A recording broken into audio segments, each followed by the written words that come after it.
Hey everybody, Jonathan Broadbent here, your host of UnWoke Academy, and this will be the first episode I'm airing with no countdown timer.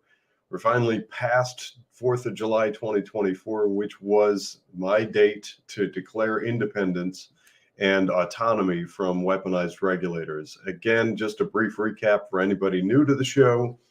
I came out a long time ago as a conservative voice against the woke left in the world of finance. And actually, I'm fighting the woke left in a number of different arenas, including education and our constitutional rights, etc.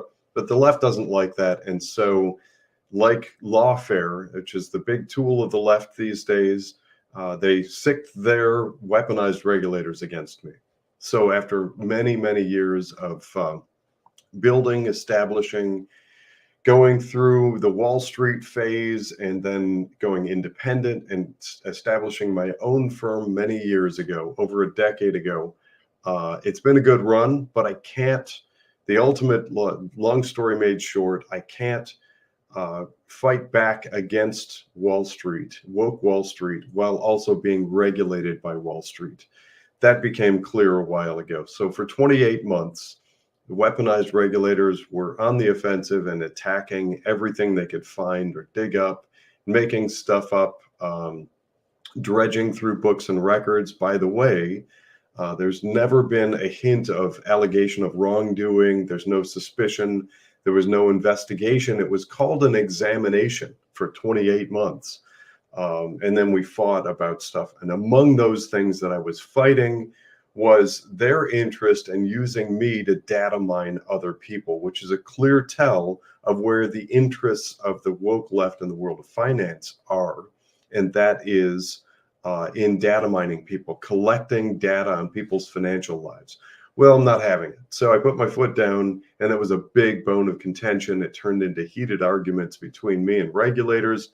They wanted me to fork over all kinds of information about the clients that I serve.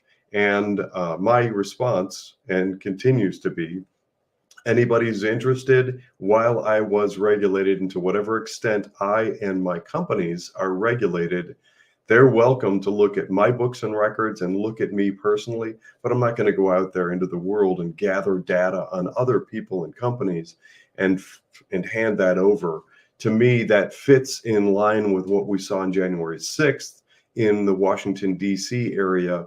I consider it to be horrible malfeasance on the part of, I forget which one of the mobile phone carriers it was, that just turned over massive amounts of data on their cell phone tower activity and disclosed locations, etc. And now there are thousands of people that are caught up in this horrible dragnet. Well, the world of finance works kind of the same way. So there was a big buildup. 4th of July came and went. That was last week. I hope you enjoyed a terrific 4th of July. Did some cookout, maybe saw some fireworks, whatever your normal routine is. I hope it was great. But we're on the other side of that now.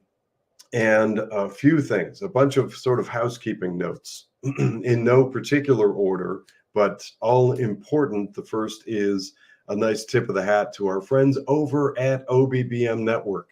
They are a terrific group. They've been a joy to work with, tremendously helpful in getting this content out.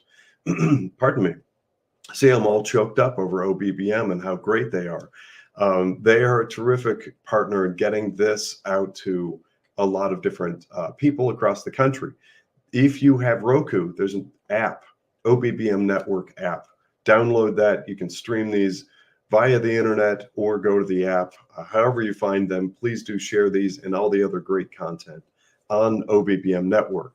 Now, next thing, in the buildup to just finally taking the boot heel off of my proverbial neck, I made several changes to organization and business structure. So if you're watching this, whatever platform you're on, if there is a means to sponsor us and you're in a position to do so, we greatly appreciate it. It's one of several things that we're trying in order to keep the revenue going, to keep these episodes flowing and do the research that we do. By research, I'm going to give you one example because it's current, it's exciting, and it's a flashpoint on social media. Elon Musk, who now runs and owns the social media platform X, formerly Twitter, has come out with the intention to file a lawsuit against the cabal of different ad revenue advertisers who kept pulling money to try and sway and influence him away from allowing free speech on his platform. Well, both big significant times that happened to the social media platform, our group, UnWoke.academy, did research into the 50 or so advertisers, the major mainstream advertisers who were pulling their money, because we wanted to see all the usual players, and we did. We found all the usual players that were pulling their ad revenue and their institutional owners and the proxy voting history. These are all things that we talk about on a regular basis on UnWoke.academy. So these are the kinds of things, if you're in a position to help fund these, that's going to be part of the new business model. In addition, there is now a website. It was up briefly. I pulled it back down because I've got some guys working on some of the tech on the back office side of it. But we have launched the first financial private membership association. And that's actually the website, financialpma.com.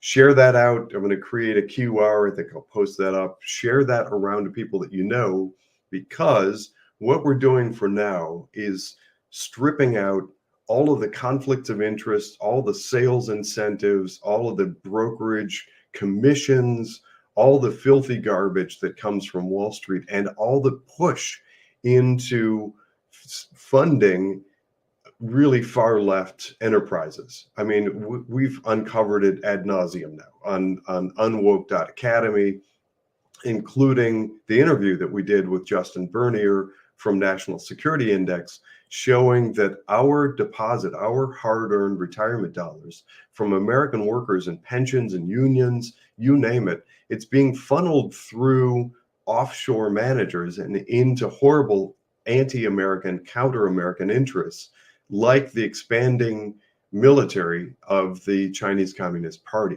These are not things that we should be funding with our pensions. And I think a lot of it comes from, we've migrated away from knowing what we own, and mutual funds in particular, and exchange traded funds, some of those big pooled investment vehicles, they can be kind of cloudy and opaque and difficult to see what you're actually ultimately invested in. So in addition to those, investing in things that we find we may not like if you were part of the boycott Target or boycott Bud Light, which by the way is Anheuser-Busch, that's the parent company. If you were boycotting those, you might have been unpleasantly surprised to watch our episodes where we disclosed that there were some pretty far left woke managers that were funneling IRA, 401k, 403b types of money from American workers in to prop up those share prices. That's awful. Even worse, or arguably worse than that, is taking our money and funneling it into communist endeavors in foreign countries to grow the far left communist socialist agenda, the globalist agenda, whatever you want to call it. That's not the part of our money. Our money should be funding things that we care about, that we encourage, that we can value and feel good and confident in. So that's where the idea of the treasure map comes in. So I've done all kinds of research, well, a few different things. The first is, once that financial PMA is back up again, take a look at it. And for some folks out there, the intention kind of out of the gate, we've got a bunch of people who signed up. Hoorah, that's exciting. And those people are agreeing to share, not publicly, their name and information is redacted, so you can't see who they are and what companies are involved. But we're actually going to walk through and share with you the steps that we take to make their financial lives unwoke. We're going to get the woke out of their portfolios and their investments and their financial lives, and give guidance. And we're going to talk through what we're finding each step of the way. So that's pretty cool and exciting. That's going to be a process of discovery and disclosure, again, protecting the privacy of those individuals and companies. So you won't see who it is. I'll make up some sort of nicknames for them, like Fred and Barney and Wilma and stuff. So we'll have some fun with that. But we're looking for more people, because the way that works in a private membership association is not only is it a simple, easy to understand flat fee for guidance and direction to go UnWoke, but also in that type of business relationship, in that type of membership association, your private information is kept private. That's a key ingredient. And that's one of the things that we want to strive for in helping people to go UnWoke, because I don't have it in front of me right now, but there was a headline recently. Actually, I'm going to read it to you. Here is the headline from Yahoo Finance, of all places. Even Yahoo is finally disclosing and talking about some of these things. The headline reads, "After revelations of government snooping into banking transaction, Old Glory Bank publishes its banking bill of rights." I love it. We're going to work on similar stuff. By the way, I talk a lot about Old Glory Bank. There's a friendship, but there's no affiliation. We're not connected to Old Glory Bank in any way. We're just simply using them for many of our accounts. We're actually migrating many accounts into Old Glory Bank because I like where they're coming from and their stance that American values and ability to protect and insulate our privacy and autonomy as individuals and businesses is tantamount to political interests. So I love it.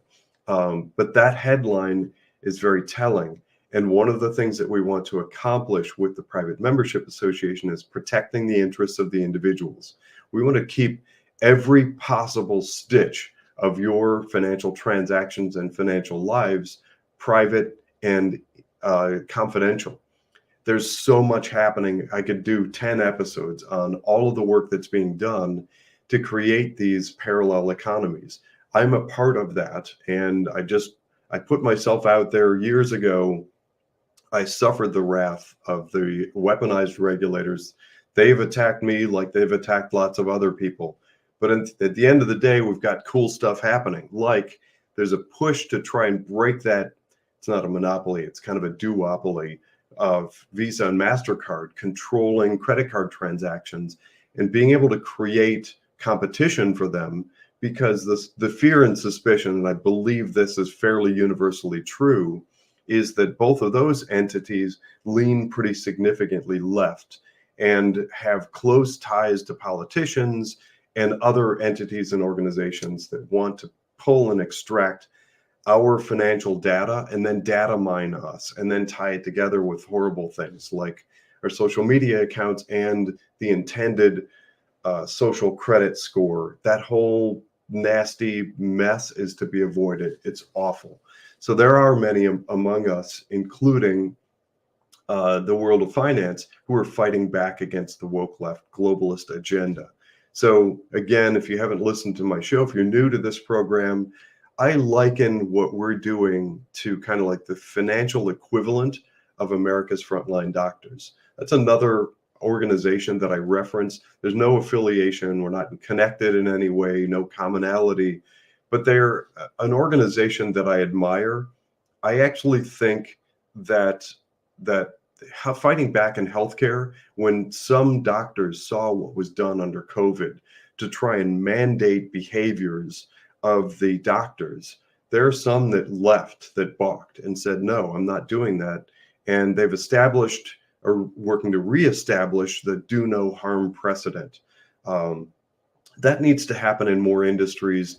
And I believe there's an urgent need for many of us in the world of finance to adopt that same philosophy, to get out from under the globalist pressure. And believe me, it's tremendous, to data mine and push people into far left companies, causes, and in countries with their investments.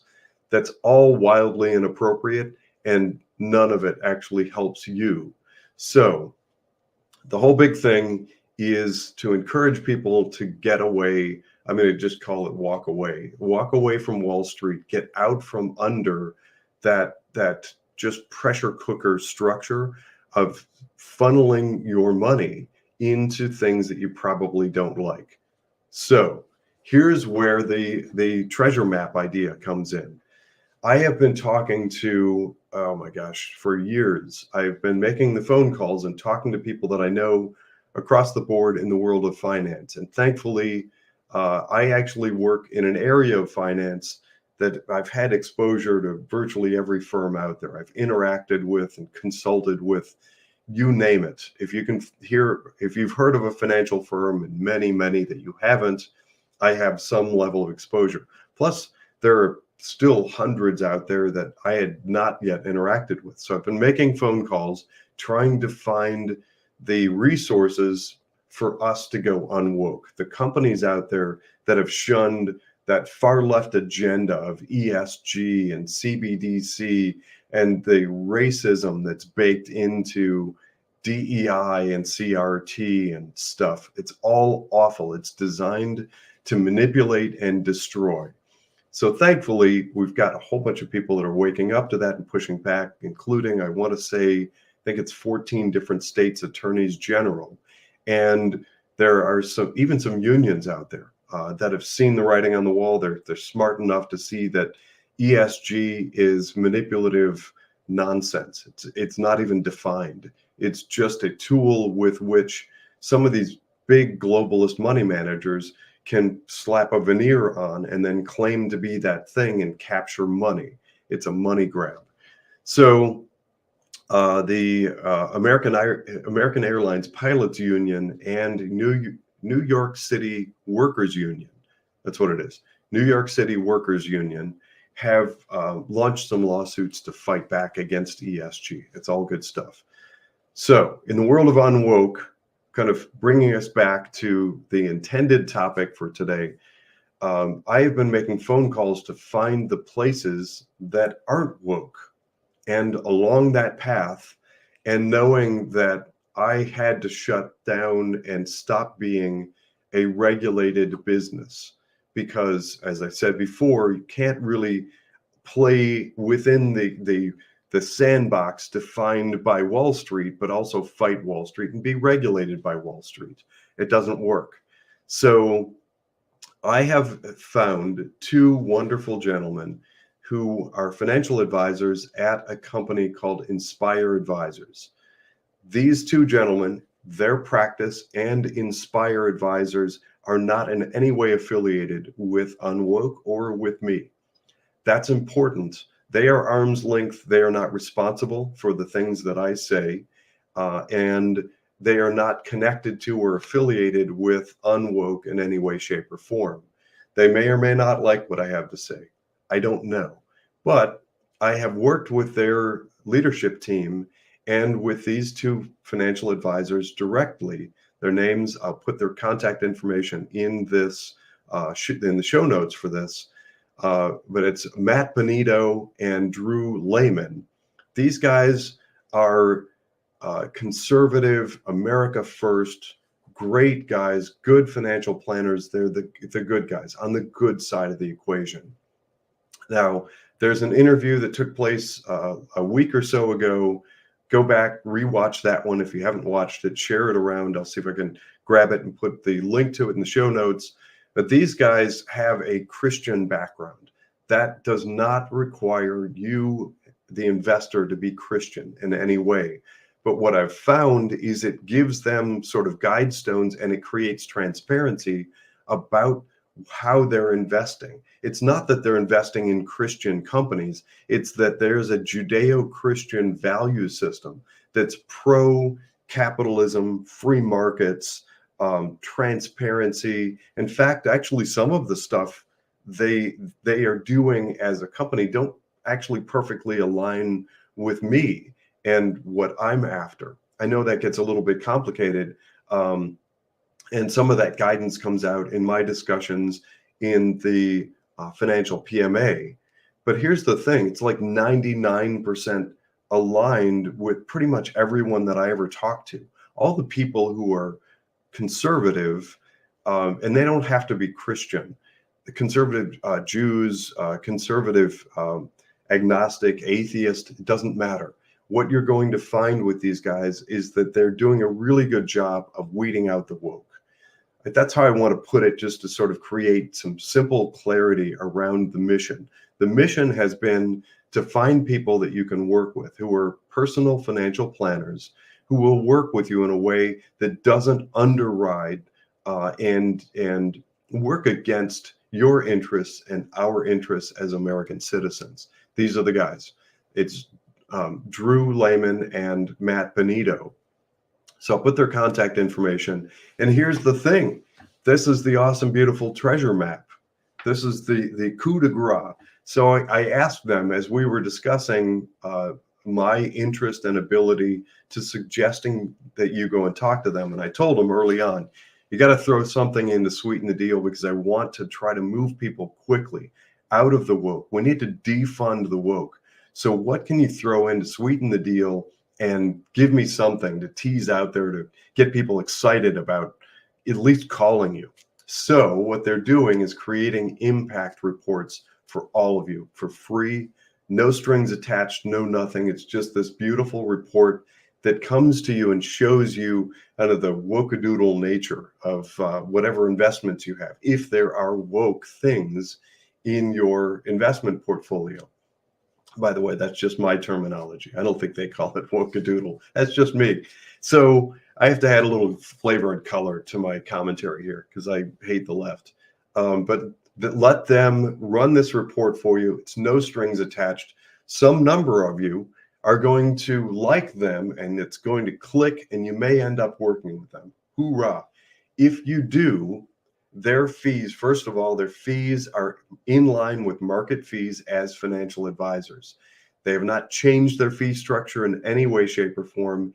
But if you do end up working with them, a little bit of that revenue actually comes back to me to keep the lights on. It keeps episodes like this going. It buys us time and the overhead to keep UnWoke flowing. That's part of the business model. The business model now, instead of being an advisory firm that is regulated, that looks to grow and bring in clients, we are actually in an arrangement with these two advisors, and there may be more in the future as I find other people who are working as financial planners, financial advisors, and are not woke.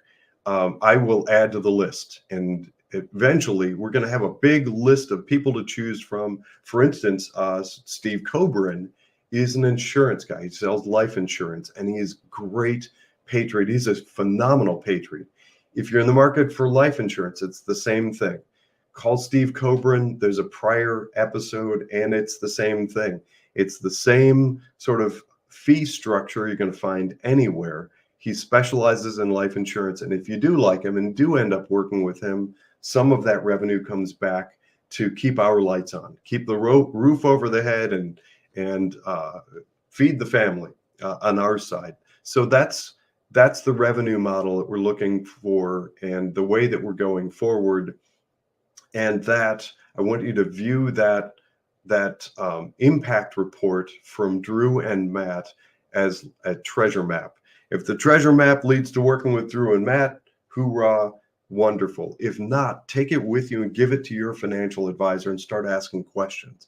Whoever you work with, wherever you're investing, be asking those questions, because if you're part of the roughly $10 trillion, 11 now maybe at BlackRock, or the whatever it is, 8 or 9 trillion at Vanguard, and all the money that State Street has, we might be talking 25 to 30 trillion dollars of capital that bad companies, bad, nefarious, bad actors are using to funnel our money into far left companies, causes, and countries. Don't be part of it. Defund the woke. Last thing, and we like to say this, dis the globalist left. That stands for nowhere you donate, invest, and spend. This has been another episode of UnWoke.Academy. Stay tuned for the next exciting episode. Thanks for listening.